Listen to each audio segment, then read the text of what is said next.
now that we have the attention of His Excellency the President, to say only three things. First of all, Your Excellency, in these grounds where we are mourning George Oduor, but we've been mourning in recent days. In this very school where we are, 2 students lost their lives barely 2 weeks ago when they were on top of a cistern or a pit that sank, and in fact they are being buried today. So we mourn with their families. In this very school, Your Excellency, only about a week ago, we had a funeral ceremony for 5 ladies. 5 ladies. 5 ladies who lost their lives again just in the local village when they were mining gold. And we appealed, and I've already met the CS in charge of mines, Waziri Joho, and the PS, to ask that they help us enhance the safety in terms of that. Your Excellency, the Ramba school that is mourning requested me to request, and I am merely a servant, that you may find it in your heart that if you want to donate something to this school, their biggest problem is a dining hall. They have many problems, but most of the others I'll deal with. They have a capacity of about 2,500. The dining hall that they have built about 30 years ago can only accommodate 800. Akwayo kutoka Akwayo. Secondly, Your Excellency, there's a very small portion of a very small road that was unable to be completed before your time. It is called Akado Kamito Road, just 4.8 kilometers.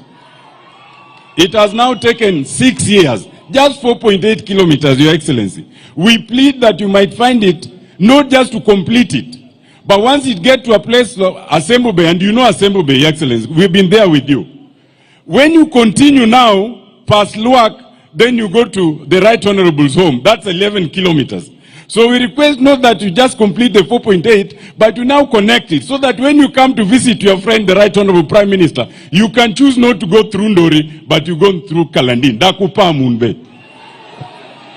Lastly, Your Excellency, is affordable housing.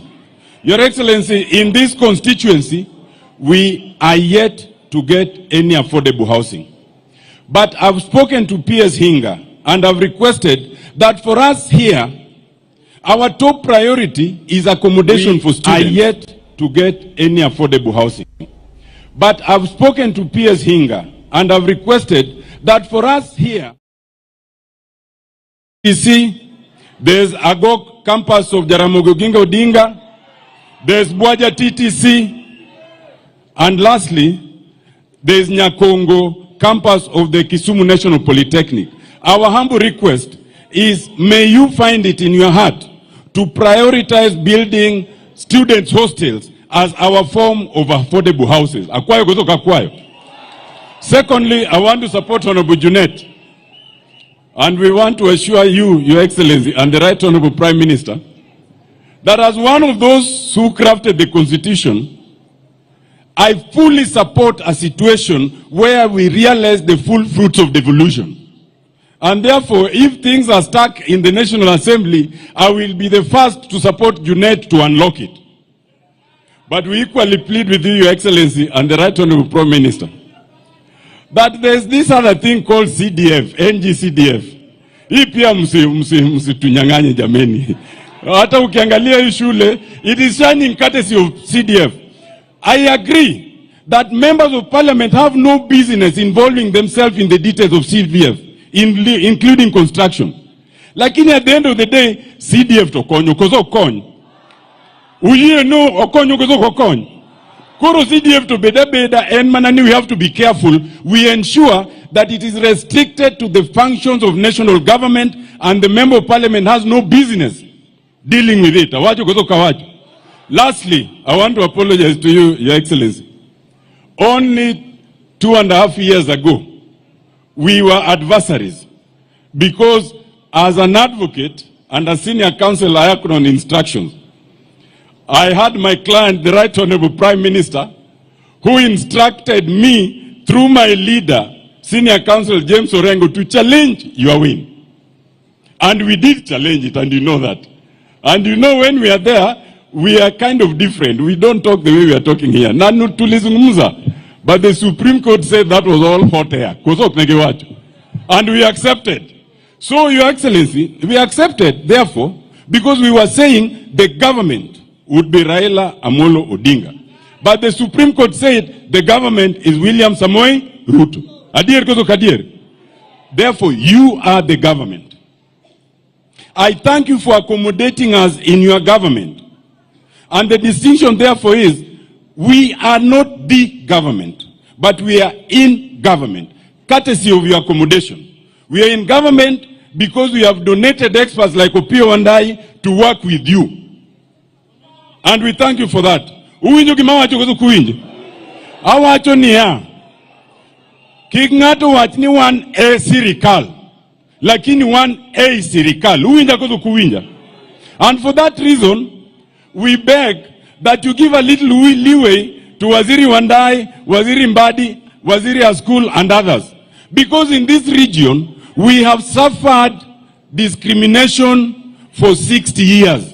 So Dr. Buru said that give everyone their due. But you know, if you get two children, one who is already full and the other is hungry, you can't give them equally. The one who's hungry unapatia mingi kidogo by way of what's called affirmative action. So hata Wandai, Mbadi na wengine wakifanya affirmative action, Your Excellency, uangalie tu na macho ya upole. Awacho kuzo kawacho. Allow me now to invite the Governor of Siaya, His Excellency James Agri Orengo, to take over from here.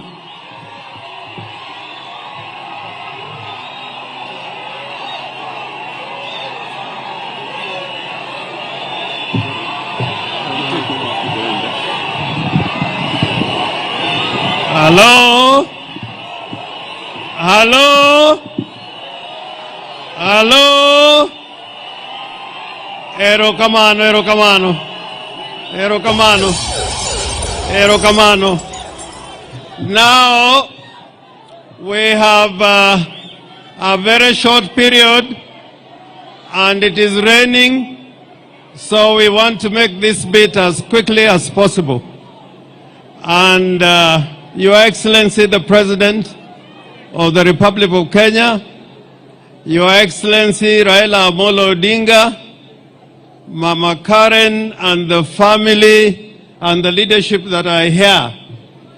Now it is my role to call upon a few people to speak, but I'll start by calling upon Honorable Wajakoya, 1 minute only, and then I'll call the governors.